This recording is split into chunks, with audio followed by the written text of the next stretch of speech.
मैंने उनको बोला कि ये तो अल्लाह ताला की देन है, तो जब अल्लाह ताला जो है वो की मर्ज़ी होगी तब हो जाएगा। शौहर पहले मेरा साथ देता था, फिर उसने भी जो है वो मेरा साथ देना बंद कर दिया।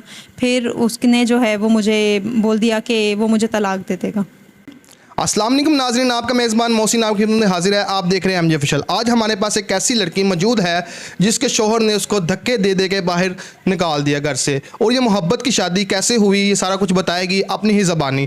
क्या हुआ इसके साथ, क्या कुछ हुआ, इसके घर वालों ने क्या किया, इसके माँ बाप ने क्या किया, आगे से सास ने क्या किया, ससुर ने क्या किया, ये सारा कुछ बताएगी अपनी ही ज़बानी। अस्सलाम वालेकुम। वालेकुम सलाम। अच्छा मेरी बहन, सारा कुछ जो आपने हमें ऑफ कैमरा बताया ना, अपनी हकीकत जो हमें बताई है वो हमारी नाज़रीन को बताए कि क्या हकीकत है आपके शोहर की और क्यों छोड़ा है आपके शोहर ने, क्या मसला बना, सारा कुछ सच बताइएगा। घबराइएगा ना, ना आपका फेस नज़र आ रहा है ना इसमें कोई चीज़ नज़र आ रही है, आपको बस पैगाम पहुँचेगा आवाम के लिए। ये भी है कि लोग भी, लड़कियाँ भी मतलब कि संभलेगी, इस काम को छोड़ देगी जो काम कर रही है, मोहब्बत कर रही है आजकल, ऐसा कर रही है वैसा कर रही है, और नहीं करेगी। अब आइंदा से मतलब कि आवाम को ये इसका ये मिलेगा कि आवाम ये चीज़ छोड़ देगी, लड़कियां भी छोड़ देगी, अपने माँ बाप की नाफरमानी नहीं करेगी। आपने तो कर लिया, आपने अब कर लिया, भुगत रही है ना, अब आइंदा से लड़कियां नहीं करेगी। अब बताएं क्या क्या हुआ आपके साथ।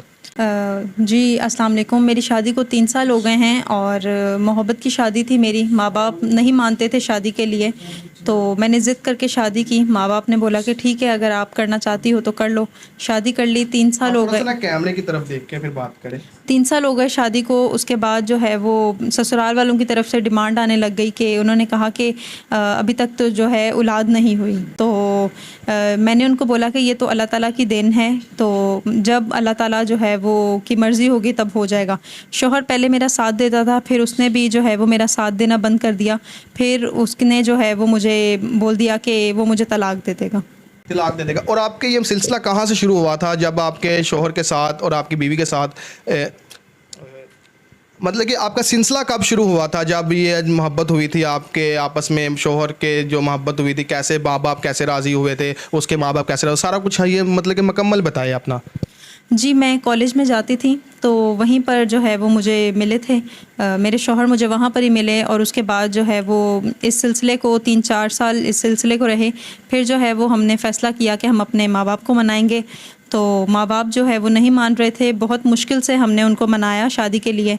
तो उन्होंने, मेरे माँ बाप ने मुझे यही कहा था कि हम तुम्हारे कहने पर शादी तो कर रहे हैं, लेकिन कल को कुछ भी होता है तो वो तुम ही भुगतोगी। तो अब वो भुगत भी रही है, ऐसा मैं कहना नहीं चाह रहा, आपकी दिल आज़ारी नहीं करना चाह रहा। तो फिर आगे क्या हुआ, जो आपके शोहर ने फिर आप मतलब कि आपकी सास ने कहा कि नहीं इसको तलाक दे दो, फिर आगे उसने दूसरी शादी की, आपको आपने कहा नहीं कि मुझे ना छोड़ो, मैं आप तो आपसे मोहब्बत करती हूँ, आप भी मुझसे मोहब्बत करते हैं। जी, मैंने ये कहा था, क्योंकि मैंने उससे मोहब्बत की थी और शादी की थी। लेकिन उसने जो है वो कहा कि मेरे पास जो है वो औलाद नहीं है, मुझे औलाद चाहिए, तो इसलिए उसने दूसरी शादी कर ली। और फिर उसने, मेरा वहाँ पर रहने का कोई मकसद नहीं था, तो इसलिए उसने मुझे जो है घर से निकाल दिया, और अब मैं अपने माँ बाप के घर पर हूँ। अब आप अपने माँ बाप के घर में ऐसी क्या मुसीबत, अब आप माँ बाप क्या कहते हैं जिसकी वजह से आप हमारे पास आइए, हमारे से आपने रब्ता किया, माँ बाप आपके क्या कहते हैं, और भाई बहन कोई भी आपका साथ नहीं दे रहा इस टाइम, दूसरी शादी कर ले वो नहीं करवा रहे, आप माशाल्लाह खूबसूरत भी है, जवान भी है, तो दूसरी शादी वो नहीं करवा रहे, क्या कहते हैं। नहीं, भाई बहन तो सारे अपने घरों वाले हैं, खुश हैं। अल्लाह ताला उनको खुशियाँ नसीब करे। और माँ बाप जो हैं वो बुज़ुर्ग हैं। माँ मेरी जो है वो घरों में काम करती हैं, और वालिद साहब जो हैं वो लाचार हैं और फालिज के मरीज़ हैं वो। ओए होए होए होए। तो अब इस टाइम जो है वाले साहब तो आपके लाचार है, फालिज के मरीज, गुजर बसर कैसे हो रहा है इस टाइम, मतलब कि घर का जो है गुजारा कैसे चला, घर अपने आपके रेंट पे है। रेंट पर घर है। रेंट पे घर है, तो गुजर बसर कैसे हो रहा है, क्या मतलब मुश्किलात क्या है, क्या प्रॉब्लम है इस टाइम, क्या प्रॉब्लम है बताएं। प्रॉब्लम ये है कि माँ जो है वो घरों पे काम करती हैं, और जो भी उनको घरों में से मिलता है वो ले आती हैं घर पे। कभी मैं उनके साथ चली जाती हूँ और कभी नहीं। तो तंगी इस टाइम क्या, मतलब किराया कितना है, घर का किराया वगैरह दिया हुआ है, सारा कुछ ठीक है कि नहीं ठीक, मुझे बताएं। नहीं, किराया तो नहीं दिया। पिछले 2 माह का किराया जो है वो रहता है, 40,000 रेंट है। 40,000 पे रेंट देने वाला पड़ा हुआ है। उसके बाद कैसे गुजर बसर, राशन वगैरह का गुजर बसर कैसे हो रहा है, वालिद का जो इलाज है वो किस तरह करा रही है आप। वालिद का इलाज फ़िलहाल नहीं हो रहा। घर पे भी जो भी हम लोग खुद उनकी वर्जिश वगैरह करवा दें वो ही है, और बाकी बहुत मुश्किल से जो है वो सब कुछ चल रहा है। तो अब जो है आपका मकसद क्या है, मतलब कि आपको हेल्प की ज़रूरत है, शादी की ज़रूरत है, किस तरह का शख्स आपको चाहिए जो मतलब एक ही शख्स हो जो आपका सहारा बने और आपके वालिद को भी इलाज करवाए, आपकी वालदा का भी मतलब सहारा बने, और तो कुछ भी नहीं है, मतलब कि घर वगैरह ले दे, राशन वगैरह बंदोबस्त और आपको अपने पास रख ले, यही हो सकता है ना। अब बताइए आपको किस शख्स की ज़रूरत है। मैं चाहती हूँ कोई ऐसा वफ़ादार शख्स मुझे मिले जो मेरे माँ बाप को भी देख सके और मैं भी उसके साथ वफ़ादार रह सकूँ। तो एक दफ़ा तो माँ बाप अपने माँ बाप को, जो अपने माँ बाप का फ़ैसला नहीं माना पहले आपने, अब जो है अपने माँ बाप का फ़ैसला मानेगी आप, मुझे बताएं। अब कोई हो रहा है ना। जी बिल्कुल, मैं जहाँ पर वो कहेंगे मैं शादी करने के लिए तैयार हूँ। जहाँ पर वो कहेंगे शादी करने के लिए, लेकिन पछतावा तो है ना जो आपने किया। जी बहुत ज़्यादा पछतावा है। तो पैगाम क्या देना चाहती है जो पाकिस्तानी लड़की आपको देख रही है, बाहर से देख रही है, पूरी दुनिया से आपको लोग देख रहे हैं, उनको क्या पैगाम देना चाहती है? मैं यही पैगाम देना चाहती हूँ लड़कियों को कि जो अपनी नाफरमानी करती हैं, अपने माँ बाप के ख़िलाफ़ जाती हैं, वो ऐसा ना करें। ये पूरी ज़िंदगी का सवाल है, तो ज़रूर इस पे सोच समझ के फ़ैसला लें। तो अगर कोई शख्स मतलब कि आपको औलाद का ताना ना दे, उस तरह आपको रख ले, शादी कर ले, तो फिर तो आप कर लेगी ना। जी बिल्कुल।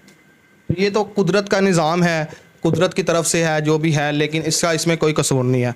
तो इस बारे में आपने बिल्कुल मतलब कि अपनी तरफ डिसहार्ट नहीं होना, कुदरत का निज़ाम है, अल्लाह करे इसके इलाज भी हो भी सकता है, कोई मसला नहीं है इसमें। जी बिल्कुल। ठीक है नाजरीन, ये आपको लड़की थी हमारे पास आई थी स्टोरी करने, तो इन्होंने दिखाया, मतलब कि बताया सारा कुछ, अपना घर बार भी इनका देखा है, जो जो मसले मसाइल है, इसके शोहर ने इसको छोड़ दिया, पहली मोहब्बत की शादी की, अपने घर वालों के कहने पे छोड़ दिया। जो इतना मर्द का बच्चा था, मोहब्बत हो भी थी तो उसको साथ रखता ना, उसको क्या हुआ, कुदरत की तरफ से निज़ाम है, ठीक है, नहीं हुई औलाद, नहीं हुई, ठीक है ना सही, कोई और नई शादी, दूसरी शादी का इस्लाम में चार शादियाँ जायज़ है, दूसरी शादी कर ले तो इसको तो अपने साथ रखना ना। अपने माँ बाप ने ठीक है कह दिया, माँ कहती है, बाप कहते हैं, मना करते हैं, ज़ाहिर बात है उनकी भी खुशी होती है कि औलाद हो, हमारी मम्मी अपने मतलब के पोतों के साथ खेले, दोतरों के साथ खेले, सारा कुछ होता है, लेकिन चाहिए था दूसरी शादी कर लेते, ये भी खुश थी। आप मतलब कि आप जब आपने आपके शोहर को कहा कि दूसरी शादी कर लो, मैं खुश हूँ, तो आपके शोहर ने क्या जवाब दिया इसके बाद? उसने बोला ये नामुमकिन है। नामुमकिन है? क्या मसला, मतलब कि इतना क्या वो इतना ही फाइनेंशियली मतलब गिरा हुआ था, मतलब कि उसके हालात ठीक नहीं थे? नहीं, हालात तो ठीक थे, लेकिन वो जो दूसरी बीवी आनी थी वो राज़ी नहीं थी। वो राज़ी नहीं थी? क्या एक ही लड़की थी जहान में क्या? बस वो चाहती थी कि वही रहे घर पर, मोहब्बत तो आपसे ज़्यादा थी ना, तो उससे ज़्यादा तो मोहब्बत नहीं थी? उससे औलाद हो जानी थी। औलाद तो हो जानी थी, मोहब्बत तो आपसे रहनी थी ना, मोहब्बत तो ख़त्म नहीं होती। तो मैं पैगाम यही देना चाहता हूँ कि ठीक है यार, कुदरत का निज़ाम है, उसका इलाज भी करवा सकता है बंदा, चलो ना छोड़े। अब देखे बेचारी बेघर हुई पड़ी है, रोलड़ी है जगह जगह, अब जॉब की तलाश में, मतलब कि लोगों के घरों में काम कर रही है, लेकिन अब जो शख्स इससे शादी करना चाहता है तो कर सकता है। स्क्रीन में हम इनका नंबर लगा देंगे, बाकी इनकी हेल्प करनी हो, साथ शादी करनी हो, उनके साथ नंबर हमें स्क्रीन में इनका लगा। लेकिन अदरवाइज़ हम ये बताते हैं कि हमारा इस चैनल पे जो नंबर होता है ना, हमारा यही नंबर है जो हमारा ऑफिशियल नंबर है। उसके अलावा आप किसी की भी हेल्प या मदद कर रहे हैं किसी भी नंबर पे, हमसे एक दफ़ा लाजमी पूछ ले। उसके अलावा अदरवाइज़ आप उनके मदद ना करें, क्योंकि कुछ फैमिलियाँ थी पिछले दिनों में जिनकी मैंने स्टोरी की, उनकी नंबर लगाए, उनकी हेल्प हो गई, सारा कुछ हो गया, मैंने खुद भी करवाई, लेकिन फिर भी आवाम को उन्होंने तंग किया, आवाम को फिर भी उन्होंने हेल्प करने वाले जो लोग होते हैं उनको उन्होंने पैसे कराए तो फिर भी खाते रहे। तो गरीब एक बंदे का बात बोला कि एक बंदा ना करे, 10 बंदे एक बंदे की हेल्प करे, कुछ थोड़े बहुत करे, कुछ 100 भी बंदा करे ना, 100 भी 10 बंदे करे, 1000 रुपया हो जाता है। तो इस तरह लोग ज़्यादा थोड़ी करे, लेकिन ज़्यादा लोग करे तो एक गरीब का चूल्हा चल जाए, किसी गरीब की शादी हो जाए, किसी बेवा का घर बस जाए, ये हो जाता है। तो किसी भी नंबर पे रब्ता करने की ज़रूरत नहीं, ऑफिशियल नंबर है जो हमारा, उसी पे रब्ता करे। बाकी हम उसके अलावा किसी को भी काम करें, हमारी वीडियो लोग यूट्यूब पे उठाते हैं, टिकटॉक पे लगाते हैं और भी जगह जगह लगा देते हैं, और लोगों को कहते हैं कि हमने ये किया, मतलब कि लोगों को पैसे लेते हैं, सारा कुछ करते हैं कि हम करवा, लेकिन जब आपको यकीन ना हो जाए कि मैं खुद बात ना तब तक करूँ, तब तक किसी को पैसा ना करवाए। ठीक है, आपका मेज़बान मोहसिन इजाज़त चाहता है। अल्लाह।